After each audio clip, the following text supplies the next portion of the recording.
The massive hospital ship Healing Light moved slowly through the dark space between stars. Its white hull gleamed with red crosses that could be seen from thousands of miles away. These symbols meant one thing to every species in the galaxy. This ship helped the wounded. It did not fight. It did not take sides. It only healed. Dr. Lee Taemin walked through the medical bay, checking on his patients. The bay was huge, with beds stretching as far as he could see. Humans lay next to blue-skinned Vectari refugees. Injured Corlin civilians rested beside captured enemy soldiers. Everyone received the same care. That was the rule. Taemin had been the chief medical officer for 5 years. He had seen many wars, but he never lost his belief that healing was more important than fighting. His team of doctors and nurses came from 12 different species. They all shared the same goal: save lives. Captain Park So-jin stood on the bridge, watching the stars. She was a small woman with gray hair, but her voice could command respect from anyone. She had been flying hospital ships for 20 years. The Healing Light was her pride and joy. It was the largest medical ship ever built, capable of treating 15,000 patients at once. "Status report," Park said to her bridge crew. "All medical bays are at 60% capacity," replied her first officer. "We have wounded from the recent battle at Sigma Prime. Mostly civilians who got caught in the fighting." Park nodded. The war between the Human Defense Fleet and the Hegemony had been going on for 3 years. Both sides were supposed to respect medical ships, but the fighting was getting worse. The Hegemony was becoming more aggressive, more willing to break the old rules of war. In the Defensive Coordination Center, Kim Do-hyun sat before a wall of screens. He was not a soldier. He was just a civilian contractor with a gift for seeing patterns. His job was to watch the sensors and make sure the ship stayed safe. The Healing Light had some shields, but they were weak. The ship relied on its medical status to protect it. Do-hyun was 28 years old, with sharp eyes and quick fingers that danced across his keyboard. He had been working on the ship for 2 years. He loved the peaceful mission of the hospital ship. It felt good to be part of something that helped instead of hurt. His girlfriend, Yoon Ji-woo, worked in the communications center. She made sure the ship always broadcast its medical status to everyone in the area. Any ship that came near would know immediately that the Healing Light was neutral. Ji-woo was planning to transfer to a colony world after her contract ended. She and Do-hyun had talked about going together, maybe starting a family. The sensor alarms began to beep softly. Do-hyun looked at his screens and frowned. Several large ships were moving toward them. The computer identified them as Hegemony dreadnoughts, huge warships with enough firepower to destroy a planet. "Captain Park to the bridge," Do-hyun called, over the comm. "We have Hegemony ships approaching." Park arrived quickly. She looked at the sensor display and felt a chill. There were 6 dreadnoughts moving in attack formation. That was unusual. Hegemony ships usually traveled in smaller groups. "Range?" Park asked. 2 million kilometers and closing," Do-hyun replied. "They should receive our medical broadcasts soon." Park opened a channel to the approaching ships. "This is Captain Park So-jin of the United Human Medical Corps vessel Healing Light. We are a hospital ship operating under interstellar medical neutrality laws. We carry wounded from multiple species and request safe passage." The response came back cold and harsh. "Human vessel, you are in Hegemony space. Prepare to be boarded." Park felt her stomach drop. "Negative, Hegemony command.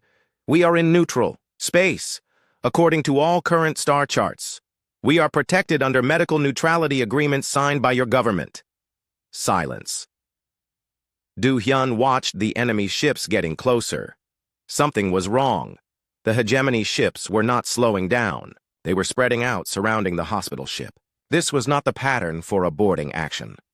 This was an attack formation. "Captain," Do-hyun said quietly, "I think they mean to attack us." Park stared at him.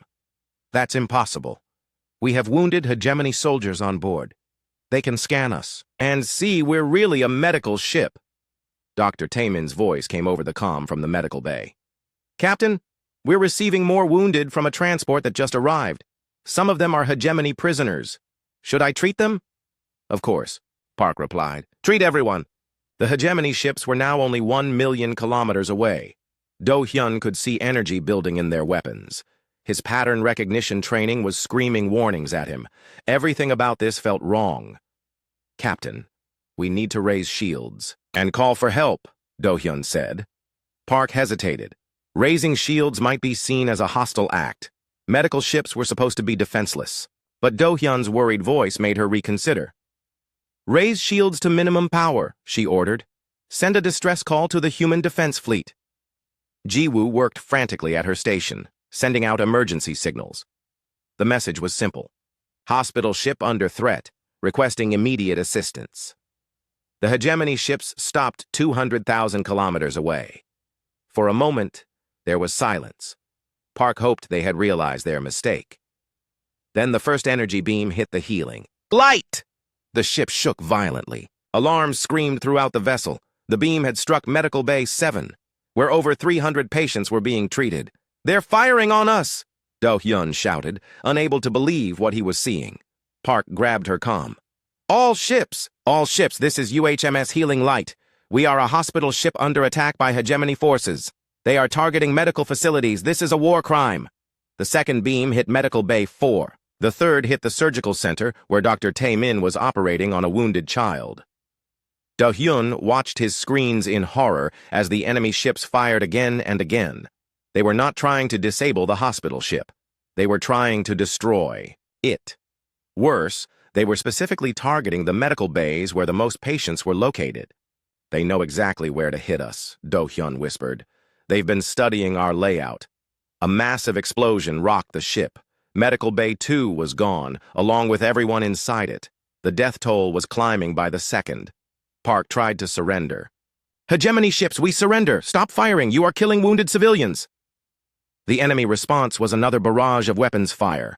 Do-hyun realized the terrible truth. This was not a mistake or an accident. The hegemony had planned this attack. They had waited until the ship was full of wounded from multiple species. They wanted to send a message. "We will kill anyone, anywhere, even in hospitals." The bridge took a direct hit. Captain Park So-jin died instantly, along with most of her crew. The ship's command structure collapsed. In his small office, Do-hyun felt the ship dying around him. His screens showed fires spreading through the medical bays. Thousands of wounded patients and medical staff were trapped. He tried to reach Ji-woo on the comm, but her section had been hit early in the attack. The communications center was gone. As the healing light broke apart, Do-hyun made it to an escape pod. He was one of the lucky few. As his small pod drifted away from the burning hospital ship, he watched the hegemony dreadnoughts finish their work. They did not try to rescue survivors. They did not try to save any of the wounded. They simply destroyed everything and left.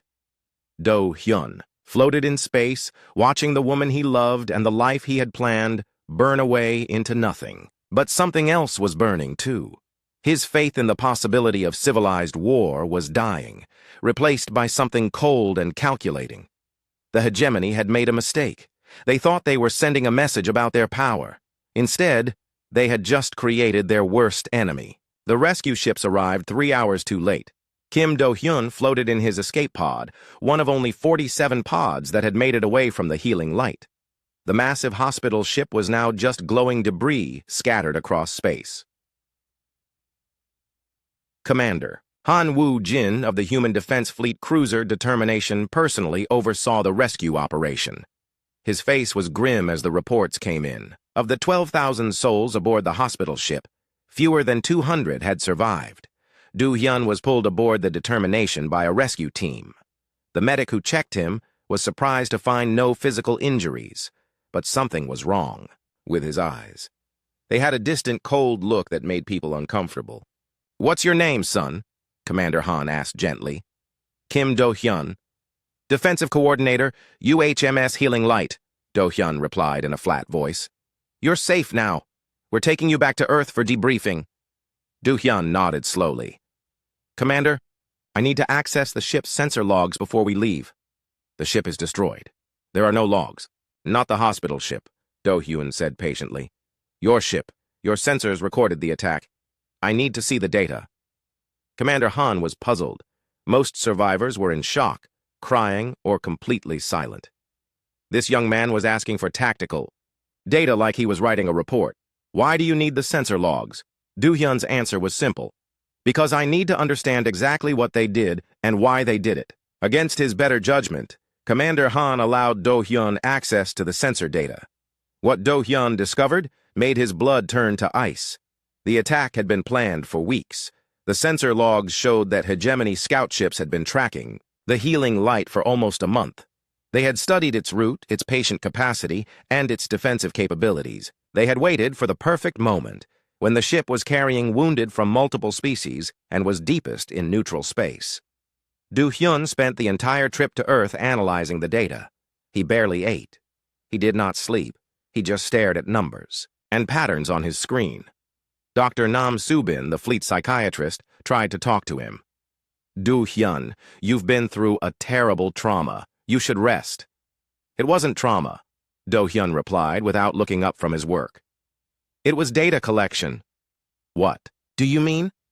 Do-hyun finally looked at her. His eyes were completely calm. The hegemony didn't attack us because we were in the wrong place. They attacked us because we were exactly where they wanted us to be. They wanted to kill as many wounded as possible. They wanted to show the galaxy that they don't respect any rules.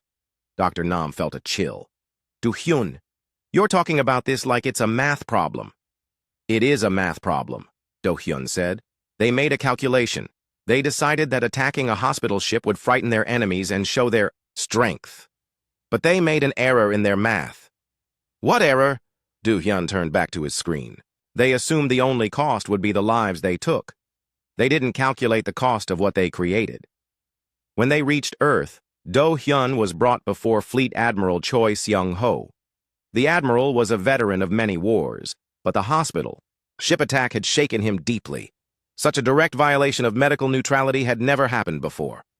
Mr. Kim, I'm sorry for your loss, the admiral began. Admiral, I need access to all intelligence files on hegemony fleet movements, command structure, and tactical doctrine, Do-hyun interrupted. Admiral Choi blinked. Excuse me? I want to study them. I want to understand how they think, how they plan, how they make decisions. You're a civilian. That information is classified. Do-hyun stood up. Admiral, they killed my girlfriend. They killed Dr. Taemin, who saved lives for 30 years. They killed Captain Park, who never fired a shot at anyone. They killed 300 children who were patients in the medical bay. The admiral waited. But that's not why I want the files, Do-hyun continued. I want the files because they made the worst strategic mistake in galactic history. They just don't know it yet. Admiral Choi studied the young man's face. There was no anger there, no grief, no hatred, just cold, calculating intelligence. What kind of mistake? They revealed their true nature, Do-hyun said. Up until now, other species could tell themselves that the hegemony were just aggressive, not truly evil. The hospital ship attack changed that. Now everyone knows what they really are. That changes everything about how this war can be fought. Do-hyun sat back down. Admiral, they think they won something by destroying the healing light. They think they sent a message that will make their enemies afraid. But they actually just gave humanity permission to stop fighting like civilized beings. Dr. Nam Subin, who had been listening, spoke up. Admiral, I'm concerned about Mr. Kim's psychological state. He's showing signs of dissociation and possible antisocial adaptation to trauma. Admiral Choi looked between the psychiatrist and the survivor. Is that true, Do-hyun? Are you having psychological problems? Do-hyun considered the question seriously. Dr. Nam is right that I've changed. I used to believe that wars could be fought with honor.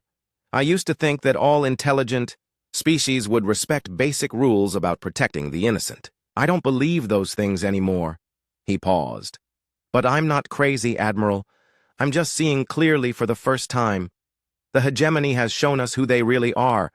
Now we need to show them who we can become when we stop pretending they're capable of civilized behavior. Admiral Choi made a decision that would change the course of the war. I'm going to give you limited access to hegemony tactical files, but you'll work under supervision, and you'll report to our strategic planning division. Do-hyun nodded. Thank you, Admiral. How long do I have? For what? To design their complete defeat. Over the following weeks, Do-hyun threw himself into studying hegemony military doctrine. He worked 18 hours a day, analyzing battle patterns, command decisions, and strategic choices. The other analysts in strategic planning started calling him the Machine because he never seemed to need rest. Colonel Bae Min-ho, the division commander, was impressed by Do-hyun's work but worried about his methods. Do-hyun's tactical suggestions were brilliant, but they were also completely ruthless. He recommended strategies that would cause maximum damage to hegemony forces while minimizing human casualties.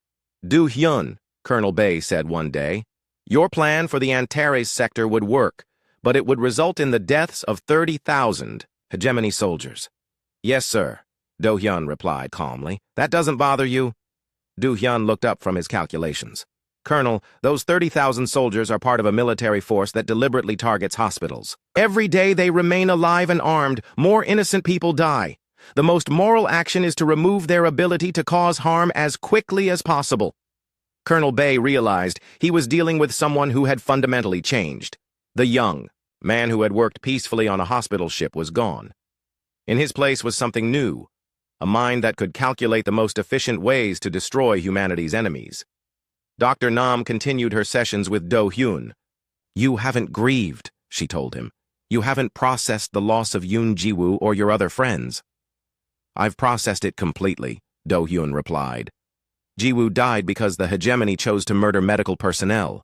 Dr. Tae-min died because they chose to target healing facilities. Captain Park died because they chose to ignore every rule of civilized warfare. He looked directly at Dr. Nam. I carry their memory by making sure their deaths were not meaningless. Every strategy I design, every plan I create serves one purpose, ensuring that what happened to the healing light never happens again. And how do you plan to do that?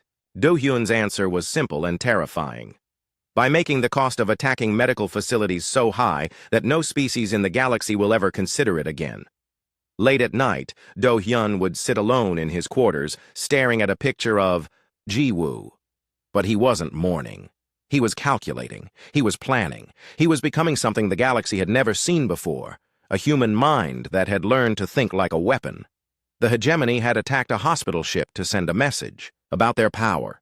They had no idea that they had just created the architect of their own destruction. 6 months after the destruction of the healing light, Kim Do-hyun sat in a small office deep inside Luna Base. The Earth's moon had become the center of human military planning, and Do-hyun was now part of that machine. His official title was Strategic Analyst, but everyone called him by his code name, Echo 7. Colonel Bae Min-ho had initially been skeptical of the quiet young man. Do-hyun was not a soldier. He had no formal military training, but the reports he produced were unlike anything the Strategic Division had ever seen.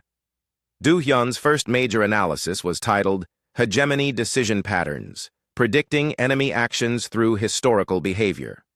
It was a 100-page document that broke down every hegemony military action of the past 5 years. By the time Colonel Bae finished reading it, he realized they had been fighting the war completely wrong. Echo 7, Colonel Bae said, during one of their weekly meetings, your report suggests that the hegemony makes decisions based on fear rather than strategic advantage. Do-hyun nodded. Their attack on the hospital ship proves it. They didn't gain any military advantage by destroying the healing light. They did it to frighten other species into avoiding alliance with humanity. So how do we use that? Do-hyun pulled up a holographic display. We make them more afraid of us than they are of losing the war. The display showed a complex web of hegemony supply lines, command structures, and communication networks. Do-hyun had spent months mapping it all out, finding patterns that no one else had noticed. This is Operation Nightingale's Lament, Do-hyun explained. We used their own fear against them. The plan was elegant and terrifying. Using captured communication codes from the healing light attack, Do-hyun proposed feeding false intelligence to hegemony forces. The fake information would make them believe that their own allies were planning to betray them. In their fear and confusion, they would begin attacking each other. Colonel Bae stared at the plan. This would cause massive casualties among hegemony forces. Yes, sir, that's the point. But it would also cause them to accidentally attack their own medical facilities. Do-hyun's expression didn't change. They established the rules when they fired on medical personnel. I'm simply playing by their rule book. Colonel Bae felt a chill. Echo 7. This plan would make us no better than them. No, sir, Do-hyun replied calmly. This plan would make us more effective than them. There's a difference. Lee Ha-young worked as Do-hyun's primary technician. She was responsible for turning his complex strategies into actionable computer programs. At first, she had been excited to work with the famous survivor of the hospital ship attack. But after months of implementing his plans, she was starting to worry. Do-hyun, she said one evening as they worked late, don't you ever feel bad about what we're doing? Do-hyun looked up from his calculations. What do you mean? Your strategies. They're brilliant, but they're also cruel. We're not just beating the hegemony. We're destroying them systematically. Do-hyun considered her words. Ha-young, do you know how many hospital ships the hegemony has attacked since the healing light? No. 7. 7 more medical vessels destroyed. 4 human, 2 Vectari, 1 Corlan. Over 15,000 medical personnel and wounded patients killed. Ha-young felt sick. She hadn't known about the other attacks. Every day we spend fighting this war gently, Do-hyun continued. More innocents die. The most moral thing we can do is end this conflict as quickly and decisively as possible. But at what cost to ourselves? Do-hyun's answer was quiet, but final. Whatever it takes. Admiral Choi arrived at Luna Base to personally review Do-hyun's work. The young analyst had been producing strategies faster than the military could implement them, and each one was more effective than the last. Echo 7, the Admiral said. Your preliminary operations have been successful beyond our expectations. The hegemony forces in the Outer Rim are in complete disarray. Thank you, sir. But those were just tests. I have something bigger planned. Do-hyun activated a massive holographic display that filled the entire briefing room. It showed the positions of every known hegemony fleet, supply depot, and command center in the galaxy. This is the Cascade Protocol, Do-hyun explained. Instead of fighting individual battles, we manipulate their decision-making process to create a chain reaction of strategic mistakes. The plan was breathtaking in its scope. Do-hyun had identified key psychological pressure points within the hegemony command structure. By applying precise pressure at specific times and locations, he could cause their entire military strategy to collapse like a house of cards. How long would this take? Admiral Choi asked. 8 months to complete implementation. 3 months. After that, for total strategic collapse. And casualties? Hegemony casualties would be approximately 2 million military personnel. Human casualties would be less than 50,000. Admiral Choi sat down heavily. You're talking about systematically destroying their ability to fight. Yes, sir. That's what victory means. Dr. Nam Soo-bin had continued her psychological evaluations of Do-hyun throughout his time at Luna Base. Her reports made for disturbing reading. Subject continues to show no signs of traditional grief response, she wrote. Instead, trauma appears to have crystallized into an enhanced capacity for strategic thinking. Subject demonstrates perfect emotional control and shows no empathy toward enemy casualties. But there was something else in her reports that worried her even more. Subject is not becoming psychopathic. His actions are not driven by cruelty or enjoyment of suffering. Instead, he appears to have developed a purely rational approach to warfare that considers enemy lives as strategic variables rather than human lives. When she shared her concerns with Admiral Choi, his response surprised her. Doctor, are you saying he's dangerous to our own people? No, Admiral. He shows perfect loyalty to humanity and its allies. But he's becoming something new, something that might be necessary to win this war. But that frightens me nonetheless. The first major test of Do-hyun's new approach came when Captain Oh Ye-jin volunteered to lead a fleet action based entirely on his tactical framework. She was a veteran commander who had lost her own ship to a hegemony ambush 6 months earlier. Echo 7, she said during their planning session, your strategy calls for us to engage a hegemony force 3 times our size. My officers think we're being sent on a suicide mission. Do-hyun pulled up the tactical display. Captain, look at their formation. They're positioned exactly where my psychological profile predicted they would be. They think they're setting a trap for us. Aren't they? No, we're setting a trap for them. They just don't know it yet. The Battle of Kepler Station lasted 4 hours. When it was over, The entire hegemony battle group had been destroyed with minimal human casualties. Captain O's fleet had used tactics that seemed impossible, striking at precisely the right moments in exactly the right places to cause maximum damage with minimum risk. After the battle, Captain O contacted Luna Base. Echo 7. I don't understand how you knew they would react exactly as they did. Do Hyun's reply was simple. I studied them until I understood them better than they understand themselves. The victory at Kepler Station sent shockwaves through both human and hegemony space. For the first time since the war began, human forces had achieved not just victory, but complete tactical superiority. But some human officers were beginning to question the methods being used. Colonel Park Dong-soo, a veteran commander, spoke privately with Admiral Choi. Sir, I've reviewed Echo 7's tactical reports. His strategies are effective, but they're also becoming increasingly ruthless. Are we comfortable with the direction this is heading? Admiral Choi had been asking himself the same question. Colonel, we're facing an enemy that attacks hospital ships. Traditional military ethics may not be sufficient. But at what point do we become the thing we're fighting against? It was a question that Admiral Choi couldn't answer. In his small office, Do-hyun worked through the night on his next strategy. The walls were covered with charts, graphs, and tactical displays. To an outside observer, it looked like the workspace of a madman. But every symbol, every line, every calculation served a single purpose. He kept a small picture of Jiwoo on his desk. Sometimes, late at night, he would look at it and remember the woman he had planned to marry. But he didn't grieve. Instead, he used the memory to fuel his calculations. The hegemony had killed her to send a message about their power. Now he was going to send a message about human power. And his message would be written in the complete destruction of their ability to wage war. They had attacked a hospital ship. Now they were going to learn what happened when humans stopped trying to be merciful. The war was changing, and everyone could feel it. What had once been a desperate struggle for human survival was becoming something else entirely. The hegemony forces, who had dominated the galaxy for decades, were suddenly losing battles they should have won easily.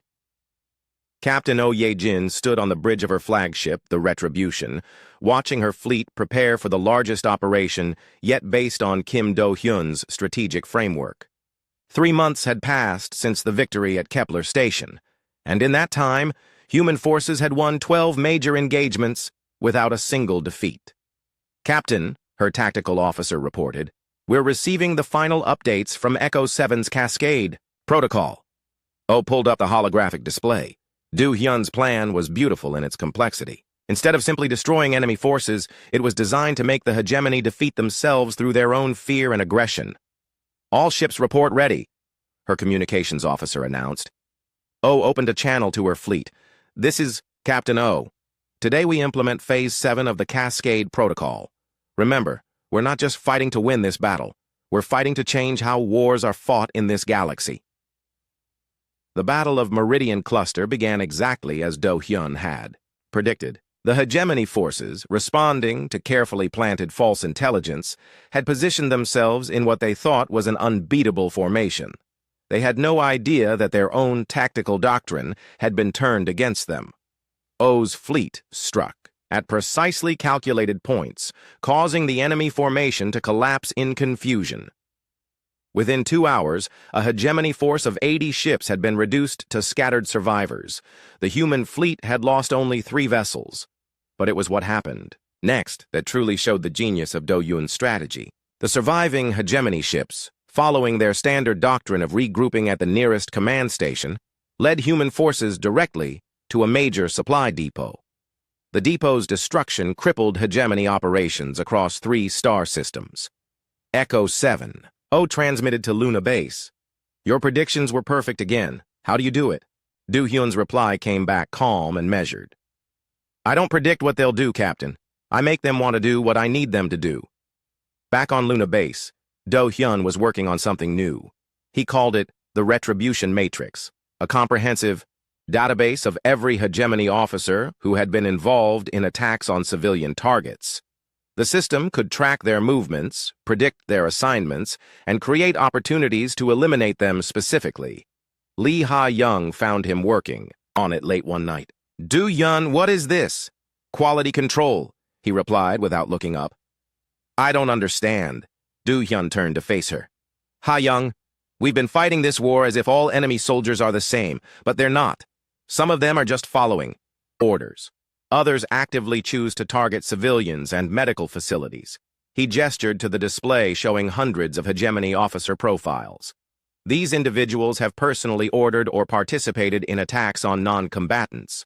They've made their choice. Now, I'm making mine. Ha-young felt a chill looking at the profiles.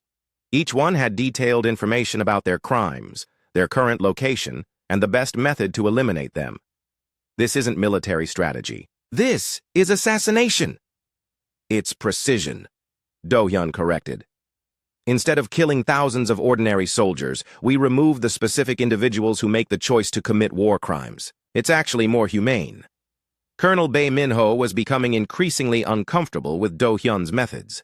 The young analyst's strategies were winning the war, but they were also fundamentally changing human military doctrine. Echo 7, he said during their weekly briefing. Your retribution matrix crosses lines that we've never crossed before. What lines? Do-hyun asked. We don't assassinate enemy officers. We kill enemy officers in every battle. This is just more efficient. Colonel, Bae tried a different approach. What about the rules of war? What about maintaining our humanity? Do-hyun's response was cold and logical. Colonel, they attacked a hospital ship. They killed wounded children in their beds. They executed medical personnel who were trying to save lives. What rules are you referring to? The rules that separate us from them. No, sir. The only thing that separates us from them is that we're better at war than they are. And I intend to keep it that way. Dr. Nam Soo-bin had been documenting Do-hyun's psychological evolution for 8 months. Her latest report made for disturbing reading. Subject has not become cruel or sadistic. Instead, he has developed what can only be described as perfect strategic rationality. He views enemy casualties not as human deaths, but as necessary steps toward ending the conflict. This appears to be a trauma response that has crystallized into an enhanced strategic capability. She continued, most concerning is that subject shows no interest in returning to his pre-trauma psychological state. When asked about his goals after the war, he states that he intends to continue developing strategic frameworks to prevent future conflicts. He has essentially transformed his entire identity around the concept of making war so terrible for aggressors that they will never choose to fight. Admiral Choi read the report with growing concern. Doctor, is he still fit for duty? That's the problem, Admiral. He's more than fit. He's perfect. But perfection in warfare might not be compatible with human values. General Kwon Tae-sung, Supreme Commander of all Human Defense Forces, arrived at Luna Base for a personal meeting with Do-hyun. The general was a legend. He had commanded human forces in the early days of the war when defeat seemed certain. Echo 7. General Kwon said, your strategies have changed the course of this war. We're winning battles we never thought we could win. Thank you, sir. But I have concerns about the long-term implications of your methods. Do-hyun waited for him to continue. You're not just changing how we fight this war. You're changing what humanity becomes. Is that what you intended? Do-hyun considered the question carefully. General, the hegemony attacked the healing light to show the galaxy that humans were weak, that we would accept any atrocity rather than abandon our principles. He paused. They were wrong. But they were also right about one thing. We have changed. We had to change. The old humanity that tried to fight honorable wars against dishonorable enemies was losing. And the new humanity? The new humanity wins. The turning point came when hegemony forces attempted to attack another hospital ship, the UHMS New Hope. But this time, they found themselves facing a human escort fleet that had been positioned using Do-hyun's predictive algorithms. The battle was over in 30 minutes. The entire hegemony attack force was destroyed before they could fire a single shot at the medical vessel. The message was clear. Attacking human medical facilities was now suicide. Captain Park Soo-won, who commanded the escort fleet, reported back to Luna Base. Echo 7, they walked straight into our trap. How did you know they would attack that specific ship? Du Hyun's reply was matter of fact. Because I made them want to attack it. I fed them intelligence suggesting it carried wounded enemy leaders. Their own greed and cruelty led them to their destruction. The victory resonated throughout human space. For the first time since the war began, a hospital ship had been successfully protected. But the cost of that protection was becoming clear. Humanity was becoming something harder, colder, more calculating. Late that night, Do Hyun sat alone in his office, working on what he called the final protocol. It was his masterpiece, a strategy that would not just win the war, but permanently restructure galactic civilization to prevent future conflicts. He looked at Jiwoo's picture on his desk. I promised I would make them pay, he whispered. But I'm going to do more than that. I'm going to make sure no one ever makes the mistake they made. The final protocol would require humanity to become the dominant military power in the galaxy. Not just stronger than the hegemony, but stronger than everyone else combined. It would make humans the enforcers of civilized warfare throughout known space. Du Hyun understood the implications. Humanity would become what the galaxy feared most, a species that was too powerful to challenge and too ruthless to ignore. But that was the only way to ensure that no one would ever again attack a hospital ship. The hegemony had wanted to send a message about power. Soon, they would receive humanity's reply. 1 year after the destruction of the Healing Light, Kim Do-hyun stood before the largest gathering of human military leaders in history. Every admiral, every general, every fleet commander had come to Luna Base for this moment. Operation Asclepius, Do-hyun announced, his voice calm and clear. The final solution to the hegemony problem. The massive holographic display showed the entire galaxy, with every known hegemony world, fleet, and installation marked in red. Human forces were marked in blue, and they were everywhere. Admiral Choi studied the display with amazement. Echo 7. This shows human forces positioned throughout hegemony space. How is that possible? We've been implementing Phase 1 for the past 6 months, Do-hyun explained. Every victory, every tactical success, every strategic move has been designed to position our forces for this moment. General Kwon leaned forward. What exactly are you proposing? Do-hyun's answer was simple. Complete strategic dominance. Not just victory over the hegemony, but the establishment of humanity as the ultimate military authority in known space. The room fell silent. What Do-hyun was describing wasn't just winning a war, it was restructuring galactic civilization itself. The operation has 3 phases, Do-hyun continued. Phase 1 was positioning. Phase 2 is demonstration. Phase 3 is implementation of the new order. He zoomed in on hegemony home space. Phase 2 begins in 72 hours. We will simultaneously strike every major hegemony military installation, every command center, every fleet base. But we will not destroy their cities or kill their civilians. Captain Oh Ye-jin, who would command the largest fleet group, spoke up. What's the purpose if we're not going to finish them? Do-hyun's smile was cold. Because destruction isn't the goal, Captain. Understanding is the goal. We want them to realize that we could have destroyed everything they care about, but chose not to. That level of power and restraint is far more terrifying than simple annihilation. Colonel Bae Min-ho raised his hand.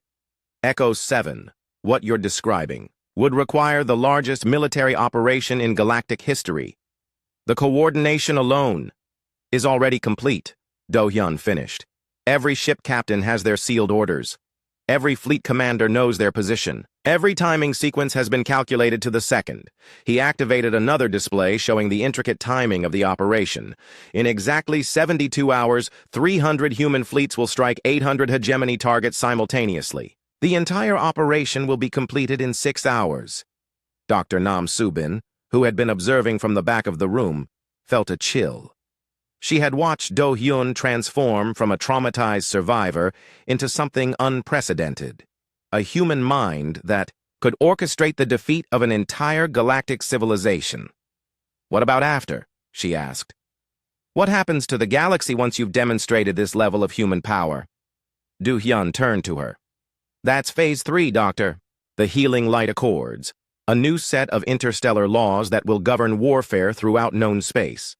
He displayed the proposed accords. They were comprehensive, detailed, and absolutely uncompromising on one point: any attack on medical facilities would be considered an act of war against humanity itself. Every species in the galaxy will sign these accords, Do-hyun stated. Not because they want to, but because they'll understand the consequences of refusing. Admiral Choi stood up. Echo 7, you're talking about making humanity the galactic police. Force. Yes, sir. That's exactly what I'm talking about. The room erupted in discussion. Some officers were excited by the prospect of human dominance. Others were horrified by the implications. But everyone understood that Do-hyun had created something that could actually work. General Kwan called for silence. Echo 7, assuming this operation succeeds, how do we maintain this level of galactic control? We don't need to control everything, Do-hyun replied. We just need to control the most important thing, the ability to wage war. Every species can govern themselves, trade freely, explore new worlds, pursue their own goals. But if anyone attacks medical facilities, refugee ships, or civilian targets, they face the full military might of humanity. The vote was close, but Operation Asclepius was approved. 72 hours later, the galaxy changed forever. Captain Oh Ye-jin led Fleet Group Alpha against the primary hegemony naval base at Zerion Prime. Her forces appeared out of hyperspace with perfect timing, just as Do-hyun had calculated. All ships, commence Phase 2 operations, she ordered. The attack was swift and devastating. The hegemony forces, caught completely by surprise, were systematically destroyed. But as Do-hyun had ordered, the planetary cities remained untouched. Across the galaxy, the same scene played out at 800 different locations. Human forces struck with precision and overwhelming power, destroying military targets while carefully avoiding civilian casualties. The hegemony leadership watched in horror as their entire military structure collapsed in a single day. Even worse, they realized that humanity had demonstrated the ability to destroy their civilization completely, but had chosen not to. On the hegemony homeworld, Supreme Commander Vector received reports from across their territory. Every military base destroyed, every fleet eliminated, every command center captured, but every city intact, every civilian unharmed. How is this possible? He demanded. His intelligence officer's answer was terrifying. Sir, they've been planning this for over a year. Every battle we fought, every victory we thought we won, was designed to position us for this moment. We never had a chance. The surrender came 18 hours after the operation began. Supreme Commander Vector himself transmitted the message to Earth. This is the Hegemony High Command. We surrender unconditionally and request terms. Do-hyun received the message in his office on Luna Base. He had been awake for 36 hours, coordinating the operation down to the smallest detail. Now it was over. Admiral Choi found him there, staring at Ji-woo's picture. Echo 7, they're asking for terms. Do-hyun looked up. The terms are simple, Admiral. They sign the Healing Light Accords. They accept humanity as the ultimate authority on interstellar warfare. They help us establish the new order. And if they refuse? They won't refuse. They've seen what we can do. The signing ceremony took place on Earth, in the same building, where the old galactic peace treaties had been signed decades earlier. Representatives from dozens of species attended, but everyone understood who was really in charge. Supreme Commander Vector signed the Healing Light Accords on behalf of the hegemony. As he did, he looked across the table at the human delegation. Which one of you designed this? He asked. Admiral Choi gestured to Do-hyun, who sat quietly at the end of the table. Strategic Coordinator Kim Do-hyun. Vector stared at the young human. You're the one who destroyed us? Do-hyun met his gaze calmly. You destroyed yourselves when you attacked the Healing Light. I just helped you understand the consequences. The full, new galactic order was established within months. Humanity became the guardian of interstellar law, with fleets positioned throughout known space. Any species could live freely, trade openly, and pursue their own goals, as long as they respected the rules of civilized warfare. The first test came when a rogue faction tried to attack a Vectari refugee ship. Human forces responded within hours, completely destroying the attackers before they could harm a single refugee. The message was clear. Humanity would protect the innocent, regardless of species. Dr. Nam Subin made her final report on Do Hyun's psychological state. Subject has achieved his stated goal of restructuring galactic civilization to prevent future attacks on medical facilities. However, the cost of this achievement appears to be his complete transformation from a civilian analyst into something unprecedented, a human being who has willingly become a weapon for his species. She concluded, "The question is no longer whether Do Hyun is psychologically healthy. The question is whether humanity can maintain its values while wielding the kind of power he has created for us." Do Hyun himself seemed untroubled by such questions. He continued his work from Luna Base, now overseeing the strategic coordination of human forces throughout the galaxy. His office walls were covered with star charts showing the positions of human fleets, but he still kept Ji Woo's picture on his desk. One day, Admiral Choi visited him with news. "Echo 7, they're launching the new hospital ship next week, the UHMS Eternal Vigil. They want you to attend the ceremony." Do Hyun looked up from his work. "What's special about this ship?" "It's the most advanced medical vessel ever built, and it will never need an escort because everyone in the galaxy knows what happens to those who attack human medical facilities." Do Hyun smiled slightly. "That was the point, Admiral. The launch ceremony was held at Earth's primary orbital shipyard. The Eternal Vigil was magnificent. A gleaming white ship 3 times larger than the old Healing Light, equipped with the most advanced medical technology available." As Do Hyun watched the ship launch, he thought about all the lives that would be saved because of what he had done. No one would ever again attack a hospital ship, not because they were good, but because they were afraid. He had kept his promise to Ji Woo, to Dr. Tae-min, to Captain Park, and to all the others who had died that day. Their deaths had not been meaningless.